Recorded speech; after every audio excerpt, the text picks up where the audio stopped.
जहां भिवाड़ी एसपी ज्येष्ठा मैथई सहित सभी थानों के थानाधिकारी सुरक्षा सखी संवाद पखवाड़ा, महिला सुरक्षा कानून और साइबर अपराधों के प्रति लोगों को जागरूक करने के लिए जनसंपर्क कर रहे हैं।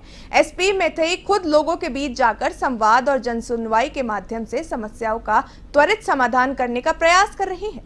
एसपी ने साइबर ठगी के लिए कुख्यात जैरोली गांव के जनसुनवाई की, तो वहीं एसपी ने सुना मकान निगरानी रजिस्ट्रार अभियान के तहत सभी थानों के रजिस्टर दिखवाए, जिसमें लोगों ने अपनी सूने मकानों की जानकारी दर्ज करानी शुरू कर दी है।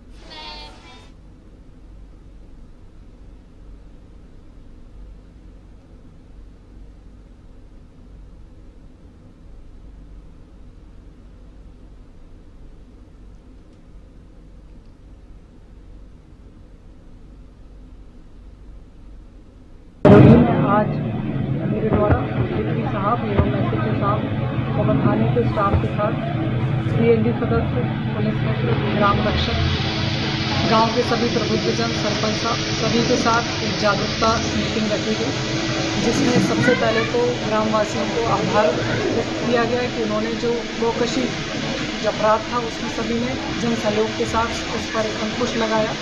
उसी के साथ साथ जो ग्राम जैरोली इसमें जो साइबर झीलों की नगरी उदयपुर में पैंथर की दहशत बनी हुई है। यहाँ पैंथर ने 38 दिनों में 10 लोगों की जान ले ली है। इसी काम से पैंथर ने मड़गार में खेत में काम कर रही 2 महिलाओं पर हमला कर दिया। ये दोनों महिलाएं घायल हो गई, उन्हें गांव के अस्पताल ले जाया गया। इनमें से एक महिला की इलाज के दौरान मौत हो गई। पैंथर ने महिला के गले पर अटैक किया था।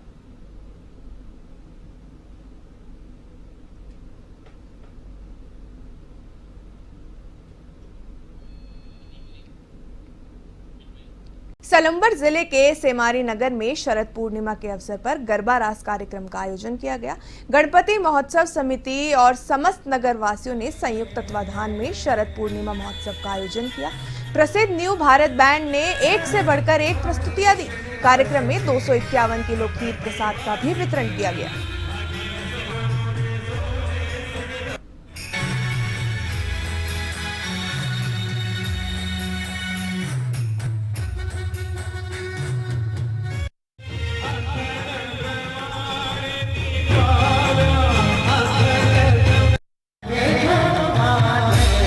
कोटा से जहां लोकसभा चुनाव के दौरान कांग्रेस से भाजपा में शामिल हुए विजय सिंह राजू ने फिर से कांग्रेस को ज्वाइन कर लिया है। उत्तर विधायक शांति धारीवाल की मौजूदगी में उन्होंने कांग्रेस में वापसी की। वहीं कांग्रेस नेता विपिन बरथुनिया ने इस मामले का विरोध जताया।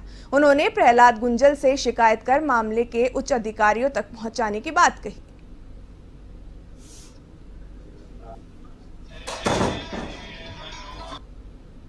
जिससे बात हुई है प्रदेश अध्यक्ष साहब से, फोन पे वार्ता हुई, उन्होंने बिल्कुल मना कर दिया है कि हमने कुछ भी किसी को भी कांग्रेस के अंदर नहीं लिया।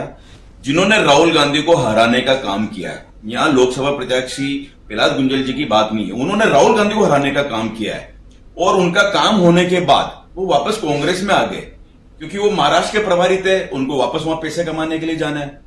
तो मैं ये सारे कटिंग हमारे पास है, हम राहुल गांधी जी को भी मेल कर चुके हैं और हम खुद बस लेके 9 रंग की बस 7 दिन बाद हम वहां जा रहे हैं और सब अवगत कराएंगे हम।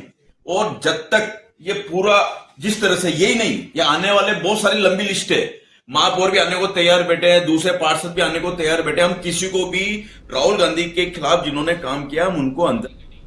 खबर दूदू से, जहां किसान नेता रामपाल जाट और बलदेव महरिया के नेतृत्व में किसानों ने प्रशासनिक अधिकारियों से बात की।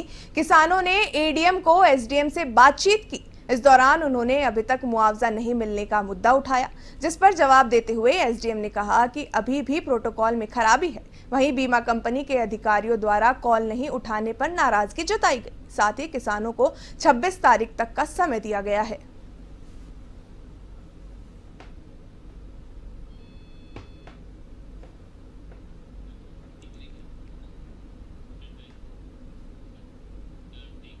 भरतपुर में जिला कलेक्टर डॉक्टर अमित यादव की अध्यक्षता में जिला स्तरीय जन सुनवाई आयोजित की गई, जिसमें करीब 2 दर्जन परिवाद प्राप्त हुए। जिला कलेक्टर ने एक फरियादियों को अपने पास बिठाकर उनकी समस्याएं सुन और संबंधित विभाग से प्राप्त शिकायतों के समयबद्ध निस्तारण के निर्देश दिए।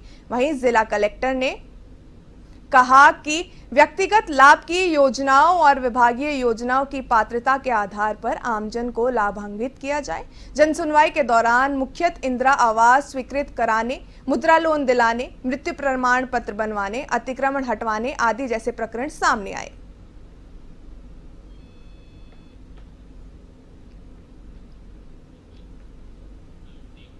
भरतपुर के उद्योगनगर थाना क्षेत्र में टाटा मैजिक गाड़ी पलट गई। करीब 1 दर्जन मजदूर गंभीर रूप से घायल हो गए। सभी घायलों को इलाज के लिए जिला आरबीएम अस्पताल में भर्ती कराया गया, जहां उनका उपचार जारी है। अधिकतर मजदूर यूपी के प्रयागराज और मिर्जापुर के रहने वाले बताए जा रहे हैं। घायलों में से एक व्यक्ति ने बताया कि वे सभी भरतपुर से गाड़ी से मुडेसी की ओर रवाना हुए थे, जहां रास्ते में धोरमुई के समीप अचानक उनकी गाड़ी का ब्रेक फेल हो गया और अनियंत्रित होकर पलट गई।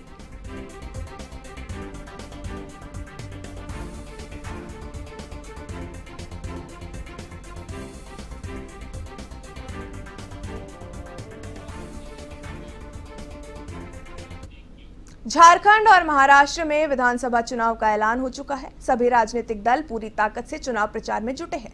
वहीं राजस्थान में भी 7 विधानसभा सीटों पर उपचुनाव होने हैं।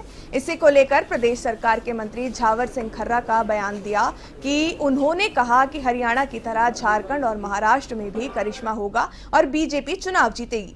आपको बता दें कि मंत्री खर्रा 2 दिवसीय बीकानेर दौरे पर हैं। इसी दौरान उन्होंने A1 टीवी संवाददाता के सिंह से खास बातचीत की। इस वक्त हमारे साथ मौजूद हैं झावर सिंह खर्रा, जो कि यूडीएच मिनिस्टर है राजस्थान के। बात करते हैं सर, क्या कहेंगे सर, अभी अगर हम बात करें तो आपकी जो कार्य योजना, जैसे हम सुन रहे थे कि 21 दिनों में पट्टे जारी करना और सब कुछ व्यक्ति के हाथ में देना, ऑनलाइन व्यवस्था, क्या कहेंगे? देखिए, नगर विकास, आवासन और स्वायत्त शासन, वैसे तो राजस्थान सरकार इस मामले में पूरी तरह से जागरूक है कि हर विभाग में पारदर्शी तरीके से काम हो और बिना किसी भेदभाव के भ्रष्टाचार रहित हो। मेरा जो विभाग है, चाहे वो नगरीय विकास हो, चाहे स्वायत्त शासन हो, चाहे आवासन हो, पिछले 5 साल में 18 से 23 के कालखंड में जिस प्रकार के हालात बने जी और जिस प्रकार की भ्रष्टाचार चरम पर पहुंचा, उस सब से आमजन को निजात दिलाने के लिए हम प्रयास ये कर रहे हैं कि लगभग सभी काम ऑनलाइन हो, समयबद्ध तरीके से हो, पारदर्शी तरीके से हो और भ्रष्टाचार रहित हो। उसी दिशा में हम धीरे धीरे आगे कदम बढ़ा रहे हैं और आने वाले समय में हम लगभग 99% काम ऑनलाइन कर देंगे, समयबद्ध करने का निर्णय करवाएंगे और जो समय पर निस्तारण नहीं करेगा उसके खिलाफ कार्रवाई करेंगे। सफाई कर्मियों की भर्ती की बात करें, बहुत ज़्यादा ज़बरदस्त डिमांड है पूरे राजस्थान में। विज्ञप्ति जारी हो चुकी है, एक बार आवेदन वापस हो जाए, क्योंकि जिन्होंने एक बार आवेदन कर दिया उनको बिना फीस के दोबारा आवेदन करना है और आवेदन पूरा होने के बाद लॉटरी के माध्यम से 10 महीने के कार्यकाल भजन सरकार के लिए कहना चाहेंगे। देखिए, पिछले 10 महीने में भजन लाल जी के नेतृत्व में राजस्थान सरकार ने सबसे पहला काम तो ये किया है कि 2018 से 2023 के कालखंड में मैं ये मानता हूँ कि जितनी पेपर चोरी और पेपरों की डकैती हुई और करोड़ों अरबों रुपए में उनको बेचकर लाखों युवाओं का भविष्य बर्बाद किया गया, उसमें से बहुत कड़ी कार्रवाई हुई है। एसओजी ने अधिकांश लोगों को गिरफ्तार कर लिया और वर्तमान सरकार आने के बाद जो 2-3 भर्ती परीक्षाएं हुई वो बिल्कुल पारदर्शी तरीके से निर्बाध हुई हैं और अब तक हम दिसंबर की समाप्ति तक लगभग 1 लाख लोगों को सरकारी रोजगार देने में सक्षमता प्राप्त कर लेंगे और अगले साल के लिए भी हमने आने वाले 2 साल का भर्ती कैलेंडर राज्य सरकार ने जारी कर दिया है। ये पहला मौका है जब किसी सरकार ने अपने कार्यकाल के पहले वर्ष में 2 साल का भर्ती कैलेंडर राजस्थान में उपचुनाव की बात करें 7 सीटें हैं। देखो हमारी 1 सीट गई हुई है, 6 सीटें विपक्ष की है। हम पूरी ताकत के साथ मैदान में उतरेंगे और हमें उम्मीद है कि जिस प्रकार हरियाणा में करिश्मा हुआ, हरियाणा में जीत चुके हैं। झारखंड और महाराष्ट्र की बात करें, झारखंड और महाराष्ट्र में भी हमारी सरकार बनेगी। ये थे झाबर सिंह खरा, जिनका कहना है सीधे तौर पर हरियाणा में हमारी सरकार बनेगी। उसके अलावा यदि बात करें तो जो 2 साल की भर्ती कैलेंडर खोल दिया गया है, ये भी अपने आप में एक तरह से, और 21 दिनों में पट्टा उपलब्ध करवाना इनका प्रमुख लक्ष्य होगा। ऑनलाइन व्यवस्थाएं पट्टों की करना, ये भी इनका लक्ष्य होगा। ये कहना है झाबर सिंह खरा। बानसूर के गांव होलावास में श्याम मित्र मंडल के तत्वाधान में श्याम जागरण कार्यक्रम का आयोजन किया गया। इस दौरान बानसूर विधायक देव सिंह शेखावत ने बाबा श्याम के दरबार में ढोक लगाई और क्षेत्र के में सुख शांति की कामना की। इस अवसर पर बानसूर विधायक देव सिंह शेखावत का माला और साफा पहनाकर तथा स्मृति चिन्ह भेंट कर स्वागत किया गया। जागरण से बाहर से आए कलाकारों की ओर से भजन की प्रस्तुति दी गई।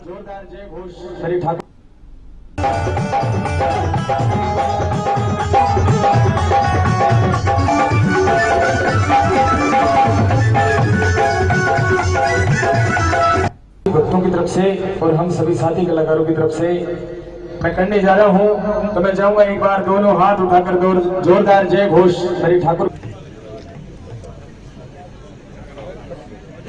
देखो सर चाकसू नगर पालिका कार्यालय सभागार में 8 महीने बाद हुई बोर्ड की मीटिंग शुरू होने से पहले ही हंगामे की भेंट चढ़ गई।